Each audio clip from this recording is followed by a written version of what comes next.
Bienvenue à Naissance Double. Je suis Karine Gauthier, votre éducatrice périnatale certifiée par Doula Canada. Aujourd'hui, c'est un mode un peu plus différent, décontracté. Je suis vraiment ici pour vous parler de ma situation particulière de cette grossesse. Je suis donc rendue à 31 semaines au moment de filmer cette vidéo et nous sommes le 24 novembre. J'approche en fait de ma 32e semaine, donc le temps avance rapidement et oui, je suis un peu essoufflée. Et je combats aussi présentement un léger petit rhume, donc une petite congestion nasale avec une bébé tout. Ce qui fait que je suis vraiment désolée si j'ai une petite voix nasillarde. Aussi, advienne que pourra pendant cette vidéo. Si j'ai décidé de sortir la caméra cette semaine et de vous filmer ce qui se passe pendant ma grossesse présentement, c'est tout simplement pour faire un mélange entre une situation réelle que je vis présentement, vous mettre un peu dans le loop, vous encourager à juste découvrir qui je suis et comment se passe ma vie, apprendre comme quoi que c'est pas parce que je suis éducatrice périnatale que je suis à l'épreuve de tout, nécessairement, mais aussi pour des fins éducatives, puisque c'est un sujet qui n'est pas beaucoup représenté justement sur YouTube et que moi-même, lorsque je tente de trouver un petit peu des histoires de femmes qui sont passées au travers de ce que je vis présentement, eh bien, il y en a vraiment pas beaucoup. Donc c'est vraiment, je veux mettre mon histoire sur la plateforme, je veux pouvoir encourager les femmes, soutenir les femmes et puis vraiment donner des informations pertinentes qui peuvent vous aider si jamais vous êtes dans la même situation que je me trouve présentement. C'est pas une situation dramatique, soyons juste honnêtes, mais c'est quelque chose qui peut potentiellement être dangereux pour le bébé. Et puis, si jamais c'est pas bien surveillé ou quoi que ce soit, mais heureusement, j'ai une super bonne équipe qui m'entoure et puis les tests nécessaires sont présentement en cours. Donc, c'est pour ça que ça va être une vidéo qui va se filmer un peu au cours du temps. Donc, je vais avoir bien obligatoirement au moins une mise à jour supplémentaire. Si j'entre dans le vif du sujet, c'est pour ce faire, je dois en fait reculer 2 ans passés.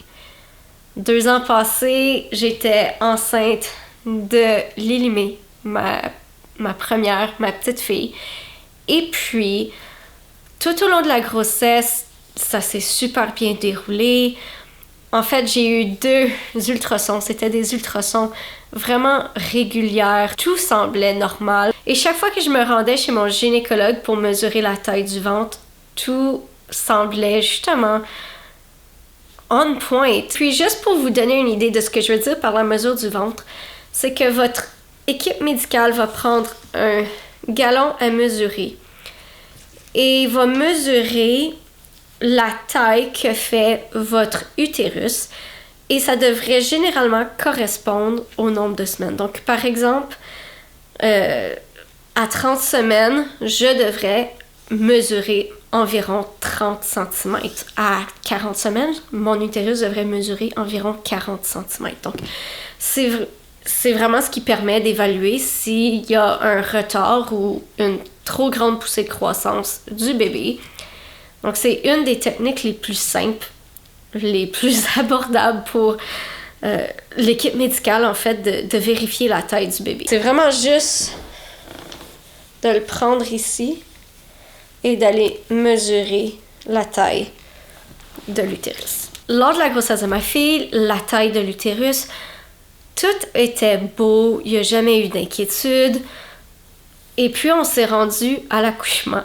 À l'accouchement, lorsqu'elle est née, c'est là qu'ils ont réalisé à quel point elle était petite. Ils ont donc déterminé que c'était ce qu'ils appellent en anglais small for gestational age, donc bébé de petite taille pour les semaines de gestation. Donc elle est née à 40 semaines et 2 jours et elle pesait à la naissance 5 livres et 7 onces. Donc c'est relativement petit. Elle a même porté des vêtements prématurés pendant l'entièreté de son premier mois de vie. Donc ça, c'est juste pour vous montrer à quel point elle était petite. Il ne faut pas oublier, par exemple, que je suis petite.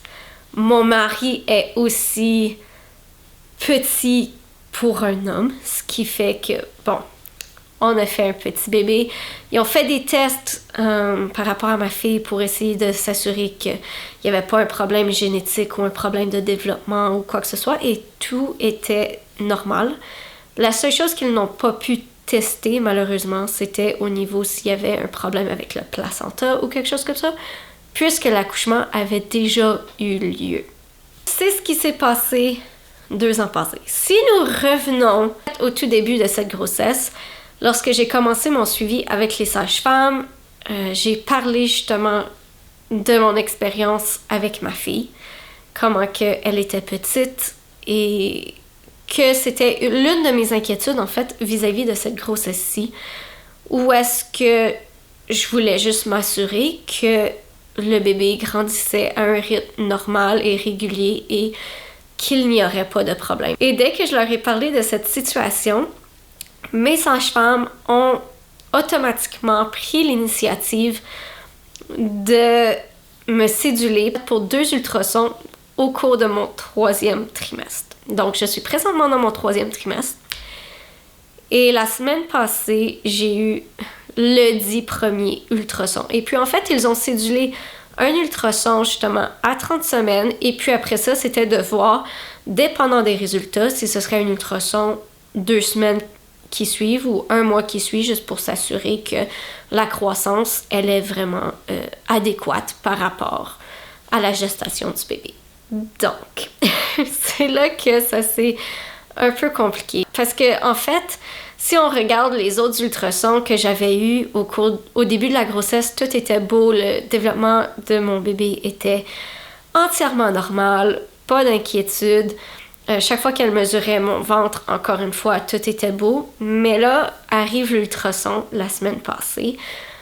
Je me rends, ils font l'ultrason et les résultats ne sont pas les meilleurs. Ce qui fait que bébé est en fait dans le 10e percentile. Le fait qu'il soit dans le 10e percentile demande des examens plus poussés parce que dès qu'un bébé est estimé à être sous le 12e percentile, ça soulève des questions, ça soulève des inquiétudes un peu juste pour s'assurer qu'il n'y a pas ce qu'on appelle un intrauterine growth restriction. C'est un terme indiquant comme quoi que la croissance du bébé est restreinte. Restreint soit par des problèmes au niveau du placenta ou du flot entre le cordon ombilical qui se fait en fait entre le bébé et le placenta. Donc, que c'est vraiment un bébé qui est mal nourri. C'est pas un problème de nutrition au niveau de la maman, c'est juste le lien entre les nutriments ne se fait pas bien pour une raison quelconque. Les résultats que j'ai obtenus avec cette première ultrason la semaine passée, c'est que justement, bébé est petit. Mais maintenant, il nous reste à déterminer si bébé est petit, juste petit génétique, vu qu'on est des petites personnes, ou si c'est vraiment un problème un peu plus grave qui se passe au niveau de la grossesse. Cette semaine, j'ai eu un rendez-vous avec ma sage-femme. En fait, je dis cette semaine, c'était carrément hier. Et puis, elle m'a expliqué qu'il y avait quelques options et puis ça allait tout dépendre justement de l'ultrason que je vais avoir la semaine prochaine. Donc, des résultats qui vont sortir de ça. Cette ultrason-là, c'est une ultrason de ce qu'ils appellent de niveau 2. Donc, c'est une ultrason où est-ce qu'ils vont pouvoir mieux observer bébé, le placenta, le cordon. Donc, pour vraiment voir, faire sûr que tout au niveau de santé est correct. Ils vont réévaluer la croissance du bébé. Au rendez-vous d'hier, nous avons donc discuté des différentes options selon les résultats. Donc, ce qui peut potentiellement arriver, ce que je peux m'attendre. Ce qui veut dire que là, les choses auxquelles je peux m'attendre, c'est il y a 3 grandes options. La première étant que le bébé est vraiment en détresse. Il y a différents niveaux de détresse, là. Il y a des niveaux urgents, non urgents, bon. Mais que c'est vraiment qu'il a une croissance restreinte dans l'utérus. Et puis, ce qui serait pas bon signe, que mon dossier serait repris justement par l'hôpital auquel je m'en vais faire cette deuxième ultrason. Et où est-ce qu'il y a des gynécologues spécialisés qui vont pouvoir vraiment me soutenir dans les démarches à suivre, puis s'assurer que le restant de la grossesse se passe bien et que bébé naît en toute sécurité. Ça va impliquer bien évidemment beaucoup de suivi, donc potentiellement des suivis à toutes les semaines, peut-être même plus dépendant de comment bébé réagit à la situation en fait. Ce qui veut dire aussi que je pourrais m'attendre à avoir une induction de travail plus tôt ou potentiellement même une césarienne d'urgence si jamais on voit vraiment que du jour au lendemain, ben, bébé, il ne tolère plus du tout la situation. L'option numéro 2, ce serait que le placenta, que le bébé ne semble pas avoir rien de majeur, mais qu'il ne gagne pas nécessairement non plus le poids auquel on s'attendrait, auquel il aurait besoin de prendre.